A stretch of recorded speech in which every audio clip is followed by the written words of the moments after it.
Dimensions: 4x2, 8x3, 7x9. That's one meaning of the word dimensions. The dimensions of an object or something. Another meaning is dimensions. Like 2 dimensions, 1 dimension, 3 dimensions.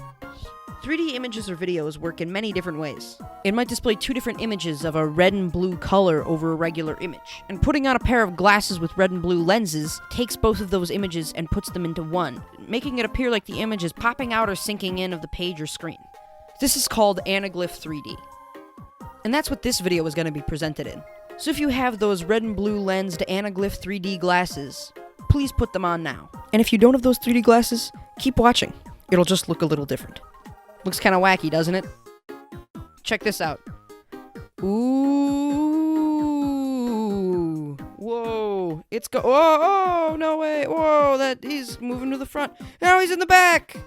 Whoa. Never would have expected that. It's like there's a third dimension in this guy. Whoa. But 3D like this that is color-based can kind of take away from the color of the image itself. Like, if I wanted to have a really bright colored green image, putting it into 3D would kind of change up those colors a bit too much. But that doesn't mean anaglyph 3D still can't be used, and it doesn't mean that it can't be used well. Just about any technology, with the right application, can make for an interesting experience. Other ways of conveying 3D images is one you've likely used, and is often used in movie theaters. This is the Real D 3D. These glasses work by using 2 specially polarized lenses along with circular polarized light from the screen, refracting to create a 3D image when the glasses are worn. A lot like with anaglyph 3D, without these glasses the image looks kind of weird. But Real D 3D doesn't have that same color sacrifice as anaglyph 3D. 3D has been used in a lot of different entertainment mediums. From movies to TV to videos to what we're going to be talking about today.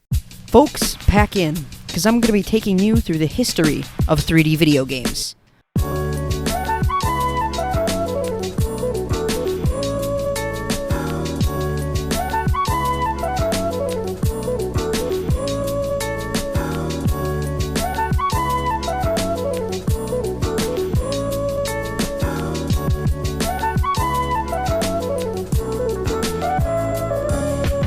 The first 3D video game was developed by Sega. It was released in arcades in 1982 and was called Subrock 3D. This game was your typical arcade shooter, but that wasn't really what you'd play it for.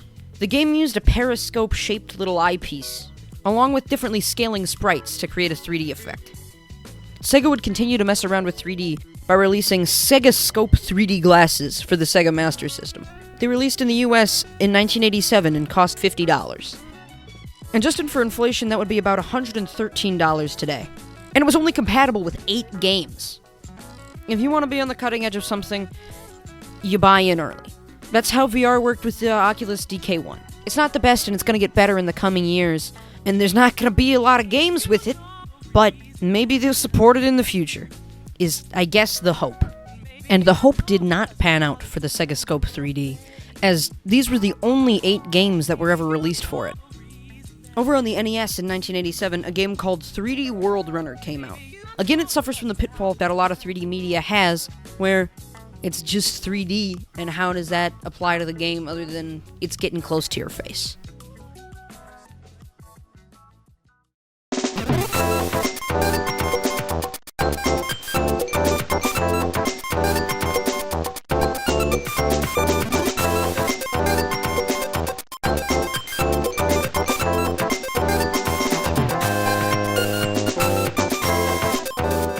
In 1991, a new use of 3D hit the scene, and that's with VR. Sega announced their VR headset, which was never released, and the company Virtuality first released their line of HMDs. Both of these VR systems used the same kind of 3D that would be used later on in modern VR headsets. The Virtuality systems are still very interesting to look at today. They provide a very antiquated and retro look into 3D games and VR itself. Watching footage of games like Dactyl Nightmare just kind of feels off. It feels like that weird 90s the future is now kind of view, where now we know that graphics can look a lot better than this. But Virtuality, while still being pretty big, is not the most famous 90s 3D venture. That title has to go to Nintendo, for their failure of the Virtual Boy. The Virtual Boy was developed by the creator of the Game Boy, Gunpei Yokoi, and it was created as his final send-off before he left Nintendo. But The Virtual Boy failed so bad that he had to stay on and make the Game Boy Pocket. Then he left and did his own thing, developing the Wonder Swan. The Virtual Boy was a 3D pseudo-VR headset. Its most famous pitfall was that everything was red. This was because red was the cheapest color they could get. But when everything's one color and they're all coming at you at a display that's insanely close to your eyes, it'll give you a headache. Another thing Nintendo did wrong with the Virtual Boy is that it suffers from one of just the worst ad campaigns I've ever seen.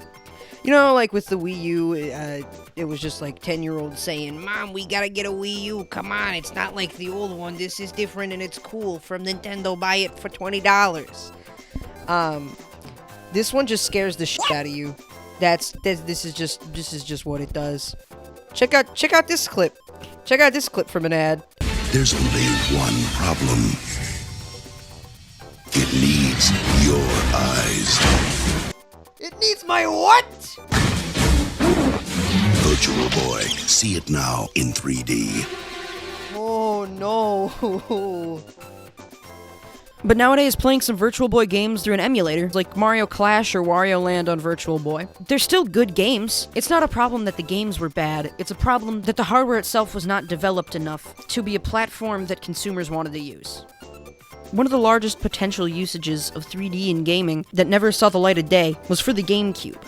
The GameCube had a planned peripheral that was supposed to be an LCD screen capable of 3D. There was even a working prototype of Luigi's Mansion with this 3D screen. But the reason it never came out was because it was just too expensive to produce and sell. Over on the PlayStation 2, in the game Sly 3 Honor Among Thieves, the third game in the Sly Cooper series, the game came pre-packaged with a pair of those anaglyph 3D glasses.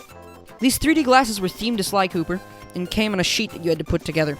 In the game, they were used for certain special 3D missions. On a first playthrough of the game, a player could only play through 6 of these challenges in 3D, but on later playthroughs, a lot more of these jobs and challenges were added. It's interesting to see a larger name game experiment with this, especially with it being the third game in the series. It just feels like a why start now sort of situation.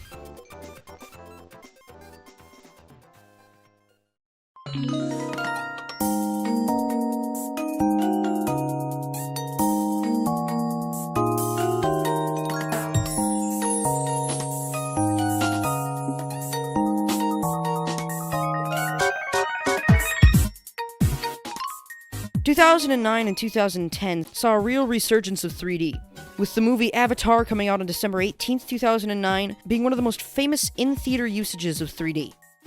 And 2010 seeing the wide release of many new 3D TVs from companies like Sony and Samsung.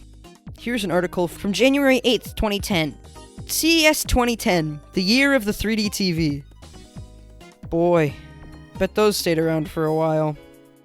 But the resurgence of 3D in theaters and the introduction of 3D TVs means that consoles like the PlayStation 3 and the Xbox 360 had a lot more support for those sorts of things. And in 2009, Skate 2 had a cheat that would enable a red and blue anaglyph 3D mode. An anaglyph 3D mode was also implemented in Minecraft in versions before 1.13.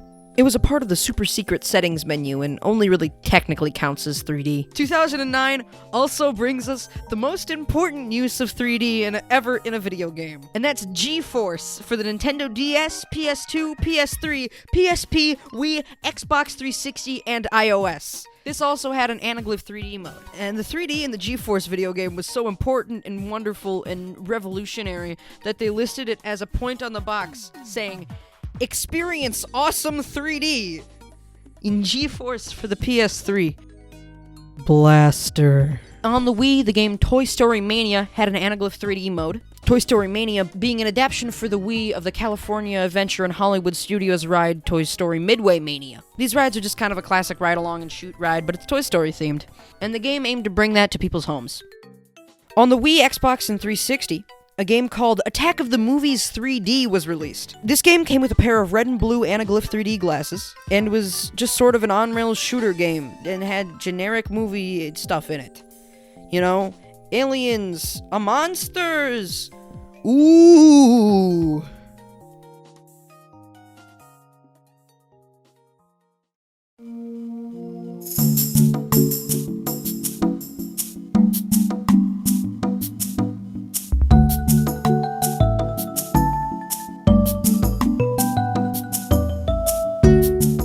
One of of the first games compatible with 3D TVs was James Cameron's Avatar: The Game for Windows, PS3, and Xbox 360.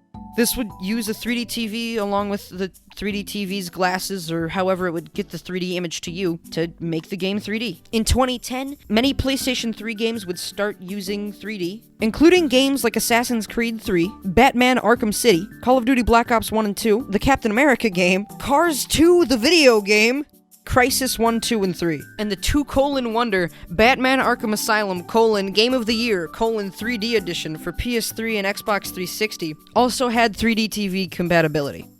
There's just a PS3 game on this list, called Pain. Just called Pain. But it was 3D. You could experience pain in 3D. Coming back around to Sly Cooper, on the PS3, the Sly Collection had 3D TV capability, making the 3D missions from Sly 3 more available. Then in 2011, we'd get the most important and best use of 3D in video gaming.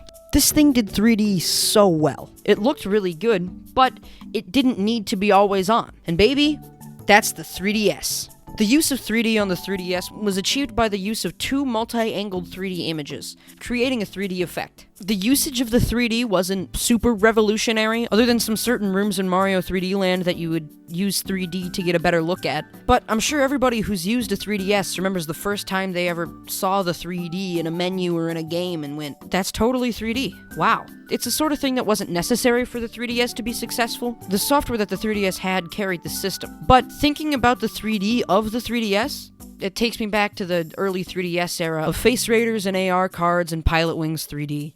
And Steel Diver. The submarine game. Nothing like a submarine game, eh, Nintendo? Woo, baby. That's exciting. Ooh, where's it gonna go? Underwater! Whoa, I wasn't expecting that from the submarine in the submarine game. Down? Whoa. As the lifespan of the 3DS went further on, the 3D got used less and less, and Nintendo released the 2DS, a wedge system that would play 3DS games but didn't have the 3D effect.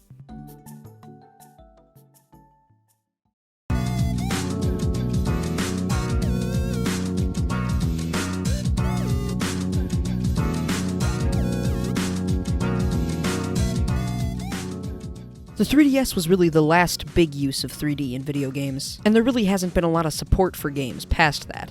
But certain games still did have support for 3D TVs, like Gears of War 3, the Echo and Shadow of Colossus collection, SOCOM 4, Killzone 3, Uncharted 3, Sonic Generations, Halo Anniversary, Deus Ex: Human Revolution, Max Payne 3, and the 2013 Tomb Raider. But every once in a while you'll still see something that brings back the regular Anaglyph 3D, like a game for Windows called Minesweeper 3D, The New Generation, from 2011, where I guess everything was getting a reboot, including Minesweeper.